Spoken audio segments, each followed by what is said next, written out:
A certain name linked to the Steelers' new offensive coordinator stirred up the Pittsburgh rumor mill in recent days, with messages flying, theories swirling, and even talk of a possible reunion. But then everything took an unexpected turn, and if that wasn't enough, a controversial decision made by Mike Tomlin during last season is still echoing in the locker room, leaving behind tension and unanswered questions. Two stories, both involving big names and heated behind-the-scenes drama.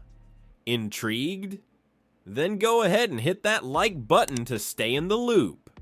So here's the latest buzz out of Pittsburgh, and yeah, it got a little spicy there for a minute. Word on the street was that the Steelers were sniffing around for a possible trade with the Dolphins, eyeing tight end Jonnu Smith. ESPN's Adam Schefter lit the fuse on that one, saying the Steelers were actively making calls. Combine that with reports that they've been working the phones for other offensive help, and it looked like Pittsburgh was definitely up to something. But hold up, pump the brakes. Steelers insider Mark Kaboly, who also appears on the Pat McAfee show from time to time, poured cold water on all that Jonnu chatter. According to Kaboly, the Steelers aren't pursuing Smith no matter how many dots people try to connect. Now, the rumor made some sense. At first, Arthur Smith, Pittsburgh's new offensive coordinator, coached Jonnu back in his Titans days, and Arthur's been reuniting with familiar faces lately, adding guys like Cordarrelle Patterson and Scotty Miller, and even reuniting with tight end Michael Pruitt last season. So yeah, a reunion felt possible. But here's the twist. Jonnu Smith reportedly wants more money, and he wants to stay in Miami. That's a double red flag. Plus, the Steelers already extended Pat Freiermuth and have a tight end room that includes Darnell Washington, Connor Hayward, and Donald Parham. So unless someone unexpectedly leaves, adding another TE doesn't really make sense.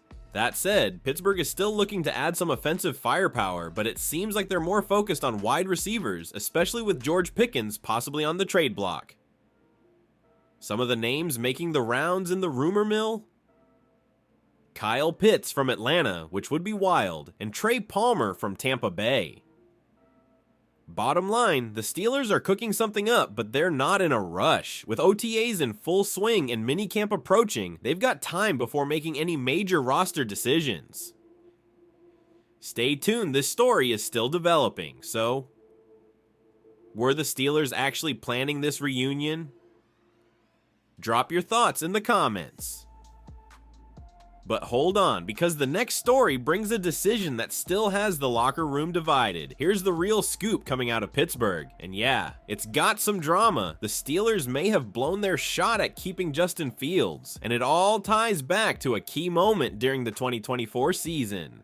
Fields arrived in Pittsburgh in the final year of his rookie contract after being traded from the Bears. He actually started the season under center because Russell Wilson had tweaked his calf in training camp and re-aggravated it right before week 1. Now here's where things get interesting. Fields didn't play badly at all. The guy threw 10 touchdowns and just 1 interception while leading the team to a 4-4 start.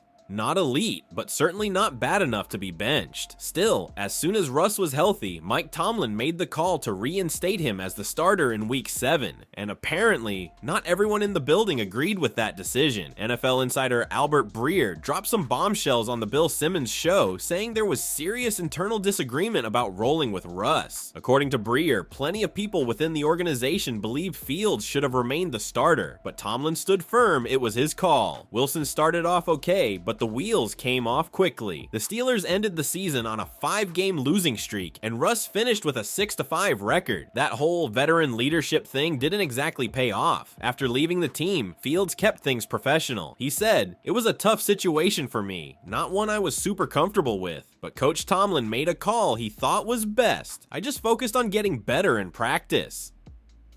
Respectful? Sure, but you could feel the tension beneath the surface. Fast forward to now. Fields has moved on to the Jets instead of sticking around. And Russell Wilson? He's gone too now, a New York Giant. Meanwhile, the Steelers are right back where they started, waiting to see what Aaron Rodgers decides to do. That quarterback room has more question marks than answers right now. Seems like Pittsburgh is still trying to find its identity both on offense and at the top. Lots of questions, not enough solutions. Subscribe to the channel so you don't miss a single update about the Steelers.